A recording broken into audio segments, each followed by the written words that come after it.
아멘. 네, 우리 옆에 분들에게 인사 한번 할까요? 주님 안에서 사랑합니다. 인사 한번 하겠습니다. 주님 안에서 사랑합니다. 네. 우리 옛날 사진들을 보면 그 지객꾼들의 어떤 그런 풍습도를 볼 수가 있습니다.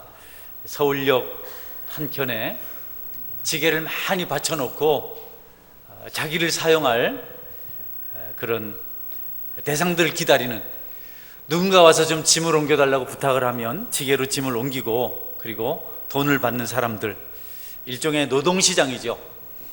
지금도 이 노동을 팔고 그것을 가지고 하루하루를 살아가는 사람들이 있습니다. 울산 새벽시장 주변에 어디 인력시장이 있다 하더라고요. 저는 잘 모르는데 우리 아들이 그렇게 얘기를 해요.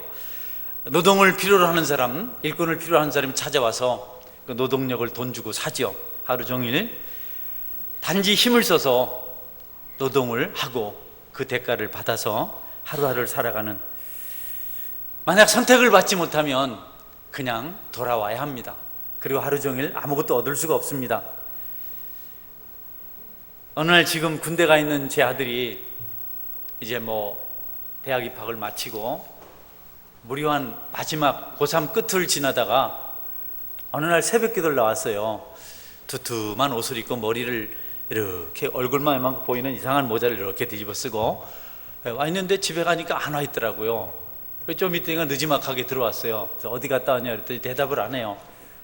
그래서 내가 한번 딱 쳐다보니까 아버지 승질 아니까 인력시장에 갔다 왔답니다. 근데 자기가 안 팔려서 다시 돌아왔다고 아주 허탈해 하더라고요. 그래서 내가 약속했죠. 다음번에는 내가 일자리를 만들어 놓게. 그래서 이제 한 학기를 마치고 내려왔을 때 아르바이트 자리 구해놨다. 윤정원 집사님한테 부탁했으니까 일당이 하루에 9만 원이란다 이랬더니 놀라면서도 꼭 내가 일을 해야만 살겠습니까? 이렇게 얘기를 했어요. 여러분, 참 이 하루하루를 살아가야 되는, 특별히 예비해 놓은 곳이 없고 그날그날을 살아가야 하는 어렵고 힘든 처지에 있는 사람들은 그날 선택을 받아야 됩니다. 그야말로 그날 택함을 받아야 됩니다. 그날 그 은혜를 못 입으면 그 시대에는, 이 시대에는 많은 고생을 해야 했어요. 밥을 굶어야 했고 가족들의 모든 필요를 그냥 궁핍으로 대신해야 됐습니다. 이런 풍습은, 이런 역사는 우리나라에만 있는 것이 아니고 이스라엘 땅에도 있었어요. 오늘 그 인력시장에 대한 내용을 가지고 하나님께서 하늘나라의 비밀을 말씀하고 있습니다. 천국은 포도원 주인과 같다. 일꾼을 찾으러 가는, 품꾼을 찾으러 가는 포도원 주인과 같다. 어떻게 천국과 포도원 주인과 그 일꾼들과의 관계를 하나님께서 말씀하셨는지, 이 비유를 한번 살펴보면서 천국을 생각하고 또 우리가 은혜 받길 원합니다. 인력시장에 노동품을 팔려고 많은 사람들이 모여 있는데, 이른 시간 6시나 7시쯤 되었을 때 포도원 주인이 그곳에 가서 일꾼들을 데려갔습니다. 그리고 일을 시키고 나와보니까 9시에도 아직 일꾼들이 많이 있는 겁니다. 아침 9시에. 그래서 또 이 농장 주인이, 포도원 주인이 이 사람들을 데려다 일을 시키죠. 12시에 시장에 갔는데 아직도 그 시상 인력들이 모여서 서성거리는 그 노동시장에 사람들이 여전히 많이 있는 겁니다. 이 주인은 또 그들도 데려다가 일을 시킵니다. 오후 3시에 시장에 가보니까 또 사람들이 아직 남아있는 겁니다. 그렇게 노동력이 훌륭하지 못한 사람들, 나이가 많고 지체가 부자하고 허약한 사람들이 모여서 서성서성하고 있는 겁니다. 어디 갈 데가 없는 사람들. 그래서 오후 3시에 또 데려다가 일을 시켰습니다. 이제 일이 1시간밖에 남지 않은 5시쯤에 시장에 볼 일이 있어 갔는데, 그때도 누군가가 나이 들고 힘이 없고 초라하고 초췌한 모습으로, 지쳐있는 모습으로 아직까지 집에 가지 않고 거기서 왔다 갔다, 누군가 자기에게 일을 주지 않을까 이렇게 생각하면서 기다리고 있는 사람이 있었습니다. 농장 주인, 포도원 주인은 생각합니다. 이 사람은 유일한 소망이 자기 노동을 파는 거구나. 다른 길이 없구나. 이 사람이 허약하고 쓸만한 노동력을 가지고 있지 못했기 때문에 아무도 데려가지 않았구나. 그래서 1시간밖에 남지 않았는데 포도원까지 가는 길 가서 작업 준비하다 보면 30분도 일을 못할 텐데 이 주인이 아무 길이 없는 사람, 이 가련한 사람을 불쌍히 여겨서 데리고 가서 일을 시킨 겁니다. 여러분, 누구도 돌보지 않는 사람, 누구도 생각해 주지 않는 사람, 다 쓸모없다고 외면한 사람, 홀로 남아있는 사람. 근데 이 사람은 다른 게 길이 없는 겁니다. 오직 한 가지, 어떻게 하든지 그 작은 힘이라도 그 인력을, 노동을 팔아야 가족들의 필요를 공급받고 그렇게 살아갈 수 있는 그런 처지에 있는 그 사람.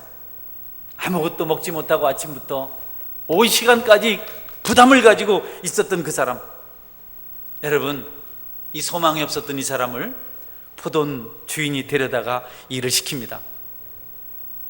침통한 표정으로 절망한 가운데 갈 곳도 없고 유일하게 머물 곳이 노동시장밖에 없는 이 사람, 자괴감에 빠져있는 이 사람을 포도원 농장 주인이 불러다가 일을 시켰습니다.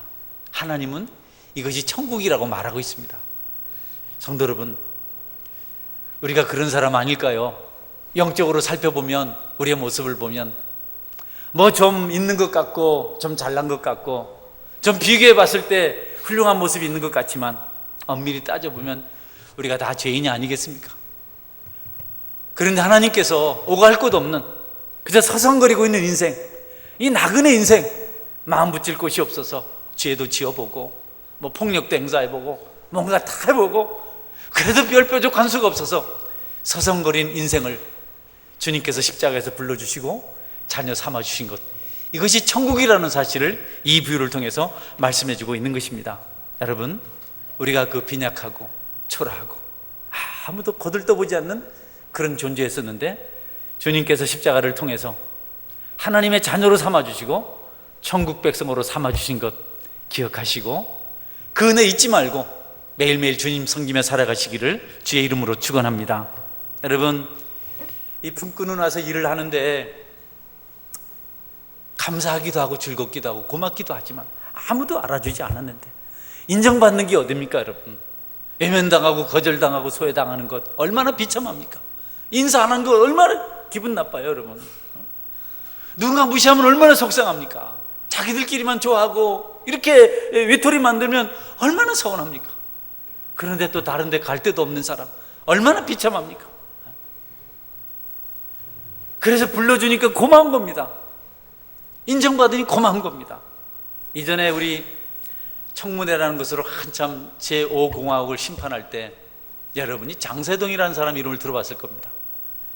왜 그런 호화스러운 별장을 지었느냐, 대통령이 그렇게 좋은 욕조를 썼느냐, 막 그러니까 곧 그런 시대가 옵니다. 미리 내다보고 좋은 걸 해놔야죠. 그 곧 옵니다. 참 자기 잘못이라고, 자기 책임이라고 전혀 자기가 섬기던 상관에 대한 조금도 불이익을 주지 않으려고, 그래서 온 세상이 그를 오히려 존경했습니다. 한 기자가 물었습니다. 왜 당신이 잘못하지 않아놓고 당신 잘못처럼 생각합니까? 당신이 총을 쏘았습니까? 당신이 왜 그렇게 모든 것 다 책임을 지려고 합니까? 내가 외곽 부대에서 소령 계급을 달고 정말 무료한 삶을 살고 있을 때, 아무도 인정해 주지 않을 때 전 전두환 대통령이 찾아와서 자기에게 수고한다고, 나를 위해서 수고하는 사람은 축복이 있다고, 걱정하지 말라고, 내가 네 이름을 기억해 놓겠다고, 그리고 나를 얼마 지나지 않아서 중흥해 주었는데 내가 나를 알아준 사람에게 내가 충성하고 최선을 다하는 것이 마땅한 것 아니냐고. 나는 그때 그 기쁨을, 그 자부심을 지금도 잊을 수 없다고 라고 대답을 했다 그럽니다. 여러분, 포도원 품꾼은 자기 같은 사람을 알아주고 일 시켜준 그 주인이 고마워서 열심히 일을 하고 마음의 기쁨이 있었지만 한편으로 걱정이 돼요. 오늘 하루 임금을 얼마나 받을까? 1시간도 채 못한 나에게 얼마나 보상해 줄까? 저녁 한 끼라도 같이 먹을 수 있는 양식을 팔아갈 수 있는 돈이 생기면 좋겠는데, 좀 더 여유가 있어서 몇만 원 얻으면 혹 내일 학교 갈 때 회비가 필요한 아이들에게 그 회비를 좀 줄 수 있을 텐데 걱정이 많아요. 감사하기도 하지만 기쁘기도 하지만 또 한편으로는 얼마나 얻을 수 있을까, 얼마나 받을 수 있을까. 여러분, 노동하는 사람은 계약을 안 하고 들어가면 얼마를 줄까 참 기대가 커요. 거기에 관심이 많아요.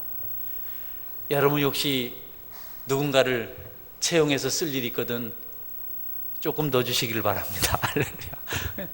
기대하는. 그래서 이제 하루 일과를 다 마치고 주인이 일 끝났다, 6시가 되니까 일을 마치는 겁니다. 뭐 한 것도 없잖아요. 뭐 좀 하다가 말았는데 벌써 일이 끝난 겁니다. 오늘은 이만 시마이, 오늘 끝이다. 이제 여러분들 품삯을 받아가십시오. 제일 나중 온 사람부터 품삯을 주는 겁니다. 참 고맙기도 하고 또 미안하기도 하고 또 기대도 되고, 그렇게 가슴 저리고 있는데 봉투를 하나 줬는데 보니까 아니 10만 원이 들어있는 겁니다. 여러분, 너무 감사하지만 이 정직한 이 품꾼은요 주인에게 말합니다. 주인님, 이거 제 봉투가 아닌 것 같습니다. 이거 10만 원짜리인데 하루 일한 사람인데요. 아니 그것이 자네 것이네. 오늘 자네 일당이네. 10만 원에 주나요? 아니 봉투 속에 가만히 있었으면 될 텐데. 그분이 다 떠들어 놓으니까 일찍 와서 아침에 새벽 6시부터 일한 사람들이 가슴이 막 뛰기 시작하는 겁니다. 와, 1시간이라고 10만 원 받네. 우린 11시간 일했으니까 110만 원. 이거 완전히 막 그냥 얼굴이 붉게 전부 다 상기가 돼가지고 막 좋아하는 겁니다. 70만 원 받을까? 아니면 절반만 받아도 50만 원 아닌가? 그런데 차곡차곡 봉투를 주는데요, 다 똑같이 10만 원입니다. 여러분, 기뻐야 돼요? 열받아야 돼요? 어느 쪽이에요? 이 사람들은 열받았습니다. 따지는 겁니다. 아니 종일토록 땀 흘리고 이런 시간부터 이렇게 수고한 우리를 어떻게 한 사람 한 시간이란 저 사람하고 똑같이 급료를 주십니까? 이런 법이 어디 있습니까? 여러분, 주인이 화가 났어요. 주인이 화가 났습니다. 내가 뭘 잘못했느냐? 내가 착한 일 한 것, 선한 일 한 것이 너희들에게 악하게 보이느냐? 내가 너희들과 약속한 것 그대로 주지 않았냐? 너희들 것 가지고 가라. 네 것만 가지고 가라. 주인이 왜 그렇게 화가 났을까요? 일리 있는 말이잖아요. 1시간 일한 사람 10만 원 일당 쳐줬으면, 아니 11시간 일한 사람은 적어도 50만 원 줘야죠. 논리적으로 맞는 말이에요. 상식적이죠. 이유가 되죠. 근데 주인은 분노해요. 여러분, 하나님 나라는 이치를 따져서 사는 곳이 아닙니다. 논리를 따져서 사는 곳이 아닙니다. 그것보다 더 중요한 것이 있습니다. 농장 주인은 먼저 품꾼들에게 기대하는 것이 있었습니다.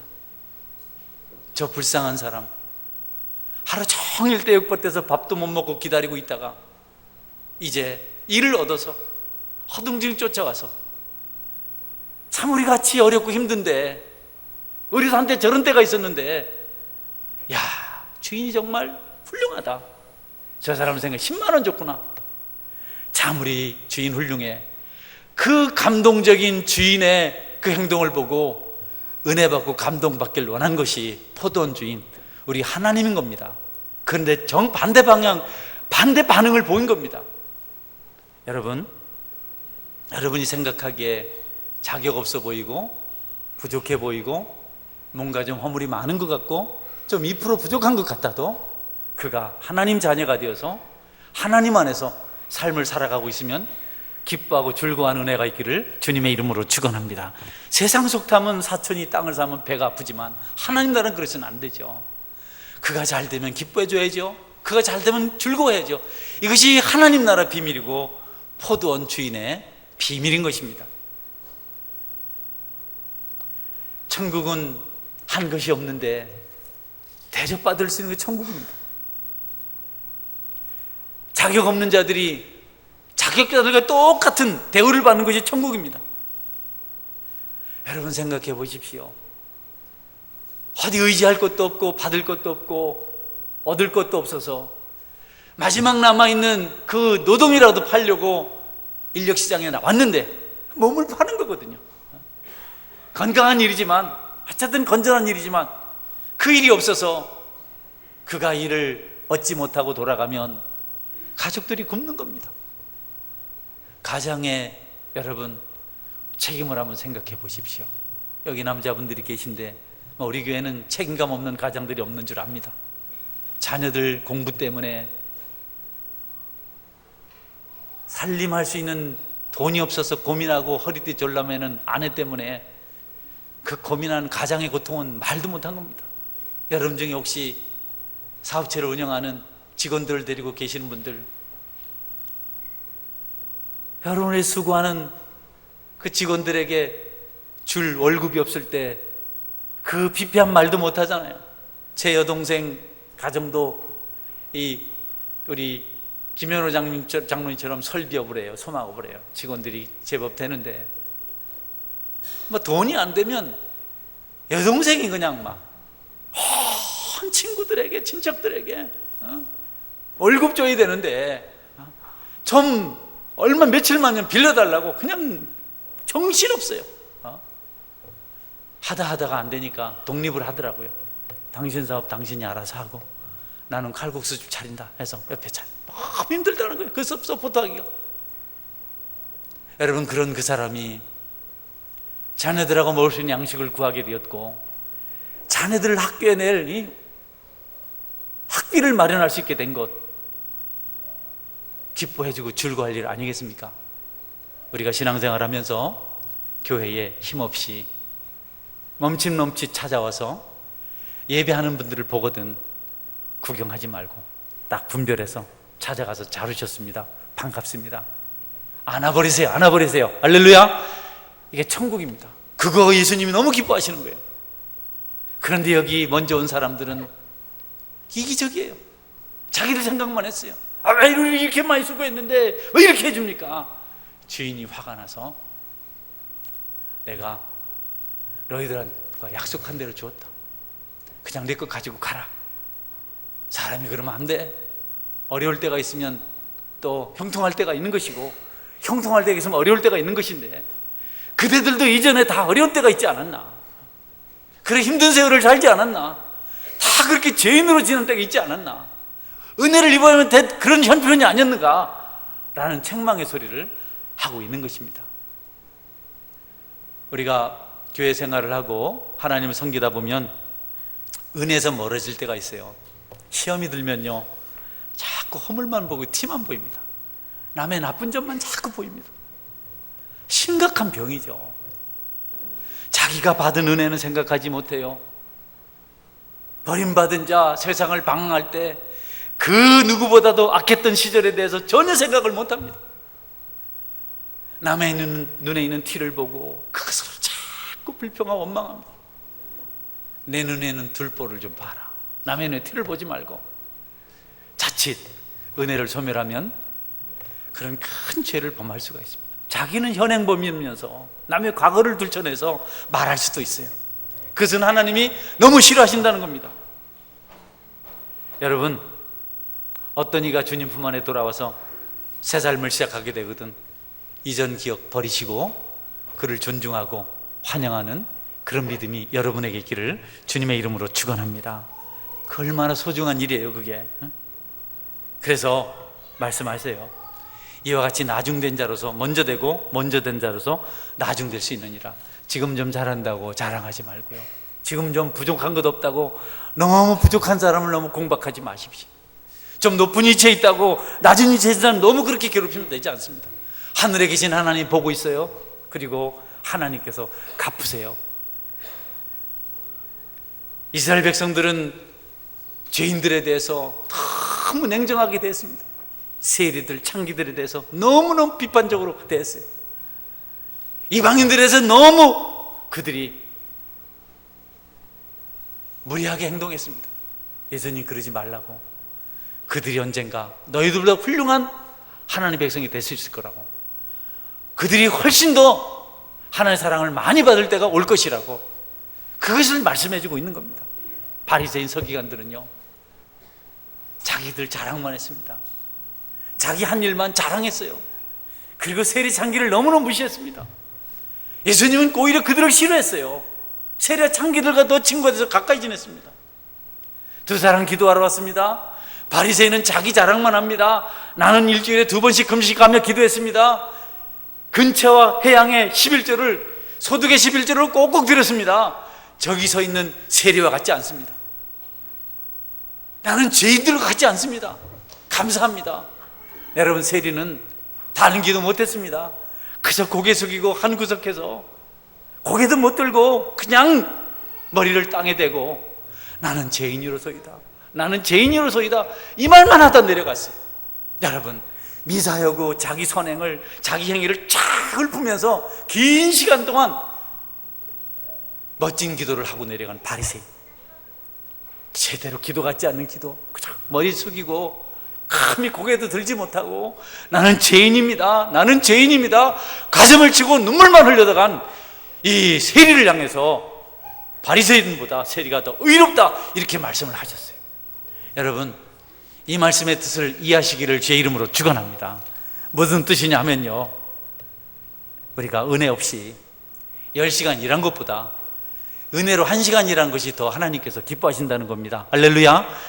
우리가 은혜 없이, 감동 없이, 십자가 없이 그냥 재주 가지고 기술 가지고 달리고 뛰고 10시간 100시간 한 것보다도 하나님 앞에 은혜를 알고 은혜를 받은 사람으로 신실하게 진실하게 섬긴 1시간이 훨씬 더 하나님을 기쁘시게 한다는 겁니다. 많은 일로 오히려 주님의 책망을 받았던 마르다를 우리가 잘 압니다. 여러분, 일을 적게 할지라도, 인정받지 못할지라도, 아무도 여러분을 박수갈채 보내주지 않더라도 하나님 앞에서 은혜 받은 자의 삶을 살아가시기를 주님의 이름으로 축원합니다. 그걸 나눠야 돼요. 그게 진짜 신앙입니다. 여러분, 은혜로 살아가시기를 주님의 이름으로 축원합니다. 자기 잘나면서 사는 것이 신앙이 아닙니다. 국률이 없으면 안 됩니다. 그래서 그 은혜를 잃지 않으려고 기도해야 돼요. 그래서 고난의 자리에 나가야 됩니다. 순종해 봐야 됩니다.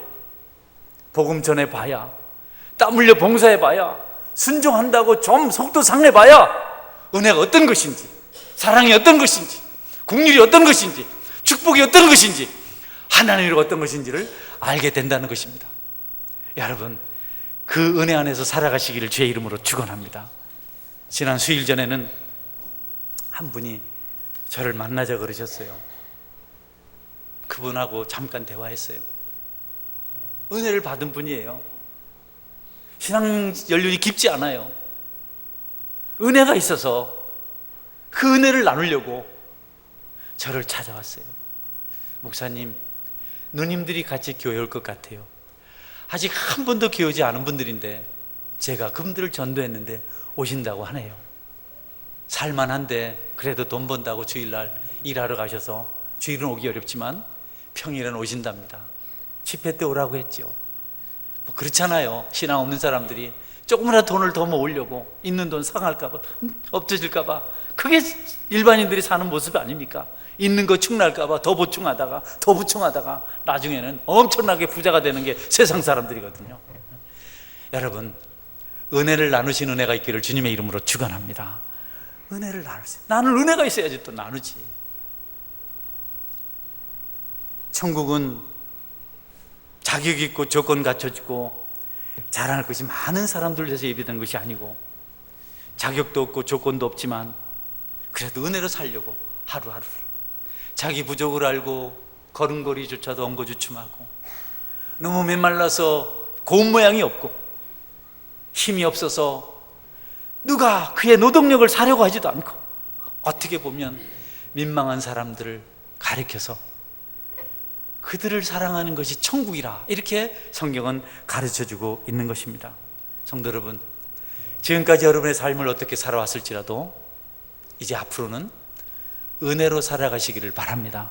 남은 시간 동안 잘 살펴서 누가 지쳐있는지, 누가 피곤한지, 누가 마음이 곤고해서 어설픈 모습으로 교회를 찾아오고 있는지 보고 붙들어 주십시오. 힘난다고 말해 주십시오. 목회자들도 때때로 지치죠. 오해하지 말고 들으세요. 네, 안아주면 안 됩니다. 네, 안아주는 거 아니고, 제가 이제 뭐 설을 준비한다고 이렇게 노예 서기 목사님 가서 만났는데, 그 목사님이 나보다 나이도 어린데 키는 나보다 크지요. 나를 꼭 안아주면서, 사람을 좀 멋쩍게만 나이가 60이 다 됐는데 꼭 안기니까 그거 좀 그렇더라고요. 그러면서 나는 목사님 때문에 삽니다. 목사님만 보면 힘이 납니다. 갑자기 내가 힘이 나가지고 노소 이거 이렇게 했어요. 여러분, 그 격려가, 그 은혜가 얼마나 복된 일인지 모릅니다. 이제는 저나 여러분이 그런 은혜로 살아가시길 바랍니다. 여러분께서 남아있는 세월 동안 그만 높아지려고 하고 가만 시비 가리려고 그러고, 이제는 좀 사랑하는 마음으로 살아보십시다. 사랑하는 마음으로. 뭘 더 가져보겠어요? 뭘 더 얻어보겠어요? 남아있는 시간을 값지게 여기십시오. 게오르기라는 사람이 쓴 25시라는 책이 있어요. 그 주인공 양켈 모리츠라는 사람이 그저 유대인이라고 오해를 받아서 수용소에 가서 살고, 또 독일군 장교에게 보내줬더니 또 자루 이리 재보고 저리 자루 대보더니 최고의 또 명품이라고, 가장 훌륭한 인종이라고 또 최고의 대접을 해주다가 또 붙잡혀 갔다가 또 칭찬받았다, 이렇게 13년을 고생을 하다가 이제 돌아와요. 그러니까 신문 기자들이 찾아와서 사진을 찍으면서 자유를 찾은 기쁨이 어떠냐고 막 묻습니다. 그러니까 이 사람은 자유를 찾은 기쁨이 어디 있습니까? 억울하기만 하지. 근데 아내가 배웅을 왔는데, 남편을 만는데 나이가 7, 8살 된 아이들 둘을 데리고 왔어요. 머리카락이 노란 아이들 둘을. 아니, 자기는 수용소 가고 그런 식이 13년인데, 그러니까 이 아내가, 남편이 수용소 가 있는 동안 군인들에게 폭행을 당해서, 그럼 아이를 낳았는데 쌍둥이를 낳았어요. 노란 머리 아이, 금발의 아이를 낳았습니다. 근데 자유의 감격이 어떠냐고 물으니까 뭐 이 감격을 얘기할 게 있어요. 그런데 막 기자들 웃으시라고 이 감격을 좀 표시하는 웃어보라 하니까 안소니 킨이 주연을 했죠. 웃는데 웃는 게 아니고 우는 것도 아니고. 그런데 한 사람이 얘기하죠. 당신은 24시간을 다 썼습니다. 이제 마지막 남아있는 25시를 사십시오. 여러분, 이제 우리의 세월이 혹 후회스러운 것일지라도 남아있는 여정 동안 하나님 앞에 부끄러울 것이 없는 신실한 삶을 살아가는 여러분의 신앙이 될 수 있기를 주의 이름으로 축원합니다. 아멘. 같이 기도하겠습니다.